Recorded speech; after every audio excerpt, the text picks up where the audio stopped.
தம்பி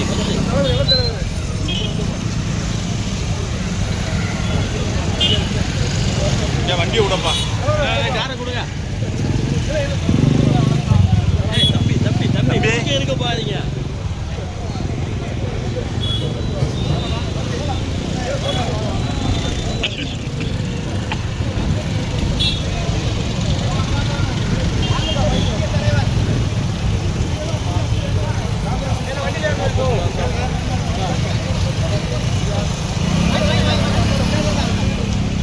ஜோரு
பெரியவர்களே, தாய்மார்களே, இளைஞர்களே, நண்பர்களே, இந்திய தேசிய காங்கிரசின் தோழர்களே, உங்கள் அனைவருக்கும் முதல்கண் என் வணக்கத்தை தெரிவித்துக் கொள்கிறேன்.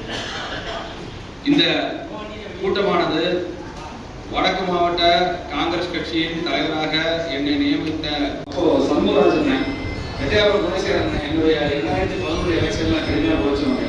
கந்தசாமி அண்ணன், பிரபாகரன் அண்ணன், தர்மன் நந்தோடி முத்து, ஆர்கோசாமி அண்ணன், சுகலகுடி அண்ணன், ஜேம்ஸ் லாரன்ஸ் என அன்பு தம்பி புதியமுத்தூர் ஜேம்ஸ் லாரன்ஸ், ஆரியம்மாள் அவர்கள், சுந்தரராஜ் அவர்கள், அண்ணாச்சி வேறையா அவர்கள், அவர் இளைஞர் தான் சொல்லணும், வயசானவங்க சொல்லக்கூடாது, வேறையா அவர்கள், பெரியசாமி அவர்கள், மாமா ராஜா அவர்கள், பெத்ராஜன் சொல்லியிருந்தாரு. அதே பொருளாதார ரீதியாகவும் உங்களுக்கு மறைமுகமாக எந்த செய்வது. ஏன்னா காங்கிரஸ் கட்சிக்காரங்க மிகவும் பின்தங்கி இருக்கிறது பொருளாதாரம்.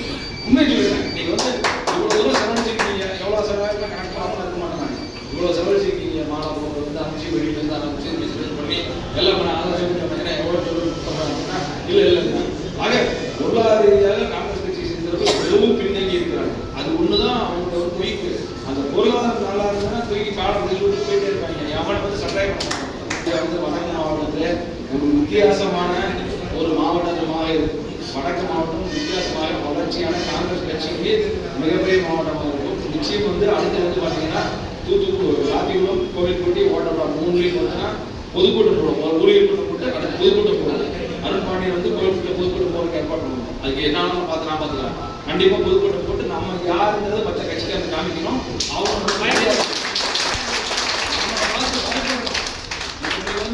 தேமுதிக அங்கே ஒரு 10,000 ஓட்டு போடுறோம்னா என்ன கேட்கறாங்க, அவங்க எங்களுக்கு மத்திய மந்திரி ராஜ்யசபா கேட்கறாங்க. அப்படி இல்லை, நம்ம கோயில்கிட்ட கூட்டம் போட்டா இன்னைக்கு நம்மளோட கூட்டணி வைக்கப்பட்ட கட்சி அடைஞ்சு நம்மளோட எதிர்கட்சியாக இருந்துச்சு நம்ம கிட்ட பயப்படும். காங்கிரஸ் எவ்வளவு இருக்காங்களா? அதை உண்மைக்குமே எல்லா ஊர்களிலும் எல்லா இடங்களிலும் காங்கிரஸ் கட்சி இருக்காங்க. அவங்களை கட்டி எடுக்கிறது நம்ம வேலை ரொம்ப கஷ்டமா கிடையாது. எல்லா கிராமத்திலும் இருக்காங்க. அருண்பாண்டியன் தான் அவங்க அம்மா கிட்ட பேசுறாங்க. என்கிட்ட பேசணும் அவசியம் கிடையாது. ஒரு சந்தோஷம் அவங்களுக்கு. அவங்க அம்மா கிட்ட பேசுறாங்க, பேசி வாழ்த்து தெரிவிச்சாங்க. அப்ப ரமேஷ் மூர்த்தி இருக்காருன்னா ரமேஷ் மூர்த்தி ஒதுங்கி இருந்தாரு, முருகன் ஒதுங்கி இருந்தாரு, வந்திருக்காங்க. ஆலோசனை நினைச்சு ஒரு சந்தோஷம். ஐயன் சாமிக்கு ஒரு சந்தோஷம், உமா சாமிக்கு ஒரு சந்தோஷம், பாலனைக்கு ஒரு சந்தோஷம், சுப்ரஜனத்துக்கு அவர் சொல்றாரு யார் இருந்தாலும் சரி கட்சி எப்படியா வளர்த்தணும் அப்படின்னு. எல்லாருக்கும் எல்லார் வீட்டிலும் பார்த்தீங்கன்னா ஒன்றும் இல்லைங்க. கடைசியாக ஒரு சொல்லிக்கிறோம், விஜயகாந்த் அவர்களும் சரி காங்கிரஸ் கொடுத்தது வந்தார், எம்ஜிஆர் அவர்களும் சரி காங்கிரஸ் வந்தார், எல்லாருமே காங்கிரஸ். பசுமன் முத்துராமலிங்க தேவர் ஐயா அவர்களும் காங்கிரஸ் வந்தவர், வாவு சிதம்பரம் காங்கிரஸ் வந்தவர், யார் காங்கிரஸ் வரணும் எல்லாருமே காங்கிரஸ் வந்தவர்.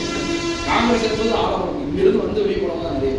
ஆக இனி வருங்காலங்களிலே நம்ம வந்து ஒரே நோக்கம், வார்டு கமிட்டி, கிராம கமிட்டி, காங்கிரஸை பலப்படுத்துவோம், உறுப்பினர்கள் அதிகமாக சேர்க்க வேண்டும். நம்ம வந்து நம்மளுடைய ஸ்ட்ரென்த்தை காமிச்சோம்னா அடுத்து வரும் ஆட்சியில், அடுத்து வரும் இதில் வந்து நம்ம உரிமையோடு போய் நகர்மன்ற உறுப்பினராலும் சரி, நான் இப்போ வந்து கேட்டுக்கொண்ட குழுக்களையா எடுத்துக்குவேன், இல்லையா அப்படின்னா தனியாக போட்டுருவேன். நான் ஒரு நாள் அதெல்லாம் பேப்பர் பண்ண சொல்லுவேன், கேட்பேன். இப்போ தொகுதி வேணும் கொடுக்க மாட்டேங்கன்னா தனியாக போட்டுருவேன், அதெல்லாம் யோசிக்க மாட்டேன். அதுதான் வேறு நான் கிடையாது. ஏன்னா நான் யார்த்தையா போய் இருக்க நின்னா நான் பயப்படணும், நான் நிற்க மாட்டேன். எனக்கு கட்சிக்காரன் தான் முக்கியம். என்ன பகிரங்கமாக சொல்கிறேன்னா நகர்மன்ற உறுப்பினர் வேணும் என்று சொன்னால் 10 நகர்மன்ற உறுப்பினர் 1-2 காம்ப்ரமைஸ் பண்ணிக்கலாம். இந்த தொகுதி வேணும் சும்மா அந்த தாத்தா தான் ஏமாறுறேன் போடுங்க, தனியாக பார்த்துக்கணும். உன்னால நான் கேட்டேன், என்னால் நீ கேட்ட போட்டு என்ன சொல்றது கரெக்டு தானே? ஆக்கிறது கஷ்டம், எடுக்கிறது ஈஸி தானே. ஆக நாம் வந்து நிச்சயமாக அதற்கு நம்முடைய கட்சியை வடக்கு மாவட்டத்தில் வைக்கணும். அதற்கு என்னால் முடிந்த பொருளாதார கஷ்டம் எல்லாம் புரியும். நான் கண்டிப்பாக உதவி பண்ணுவேன், ஸ்ட்ரென்த் பண்ணுவோம். அடுத்து உங்களே அடுத்த நிலைமைக்கு கொண்டு வர எப்படி வந்து திமுக வந்து ஒன்றிய செயலாளர் காக்க வராங்க, வட்டாரத்தில் காக்க வர மாதிரி ரெடி பண்ணுவோம். அவங்களுக்கு அந்த கெப்பாசிட்டி உருவாக்க வேண்டியது என்னுடைய பொறுப்பு. ஒரு திராவிட கட்சிக்கு இணையாக இந்த காங்கிரஸ் கட்சி இங்கே இருக்கும். யாரும் சொன்னா கேட்க மாட்டேன். என்னை பத்தி கம்ப்ளைண்ட் பண்ணணும்னா ராகுல் காந்தி நம்பர் தரேன், ராகுல் காந்தி இமெயில் எழுதி தரேன், அவரை போய் கம்ப்ளைண்ட் பண்ணி அதை பத்தி நான் கவலைப்பட அதை பத்தி நான் கவலைப்பட்டேன்.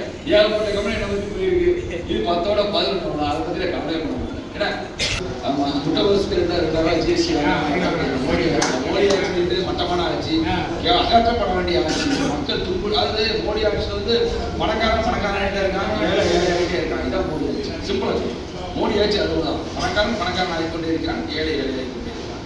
ஆக இந்த வாய்ப்பை கொடுத்த அன்னை சோனியா காந்தி அவர்களும் சரி, அருமை தலைவர் திரு ராகுல் காந்தி அவர்களும் சரி, அருமை தலைவி பிரியங்கா காந்தி அவர்களும் சரி, மல்லிகார்ஜுன கார்கே அவர்களும் சரி, தமிழ்நாடு காங்கிரஸ் தலைவர் திரு செல்வப்பிரதே அவர்களும் சரி, எனது அன்பான அண்ணன்மார்கள், தம்பிமார்கள், மாமாமார்கள், மாப்பிள்ளைகள் இருக்கவங்க எல்லாம் தான் எல்லாருக்கும் என் நன்றி தெரிவிக்கிறேன். என் மேலே வருத்தம்னா ஃபோன் அடிச்சு நேரில் சொல்லிடுங்க. வருத்தம்னா அதெல்லாம் யோசிக்கிறேன், நேரில் ஃபோன் அடிச்சு சொல்லிடுவேன். என்ன நீ பண்ணது தப்புன்னா நீங்கள் பண்ணீங்கன்னு சொன்னால் நான் சந்தோஷப்படுவேன். ஏன்னா அப்படிதான் நான் அப்படி பழகிருக்கேன். என்கிட்ட ஃபோன் அடிச்சு சொல்லிடுங்க, நம்பர் வாங்கிக்கணும். ஃபோன் அடிச்சு நேரடினா நீங்கள் பேசுறது தப்பு, நீங்கள் பண்ணது தப்பு அப்படின்னு சொன்னீங்கன்னா நான் திருத்திக்குவேன். நானும் மனுஷன் தான், தப்பு பண்ண மாட்டேன்னு சொல்ல மாட்டேன். என்ன சொல்லுவேன், நானும் தப்பு மனுஷன் தான், தப்பு பண்ண மாட்டேன்னு சொல்லவே மாட்டேன். வராதவர்கள் அடுத்த கூட்டத்துக்கு வருவார்கள், வர வைக்கப்படுவார்கள். நன்றி, வணக்கம்.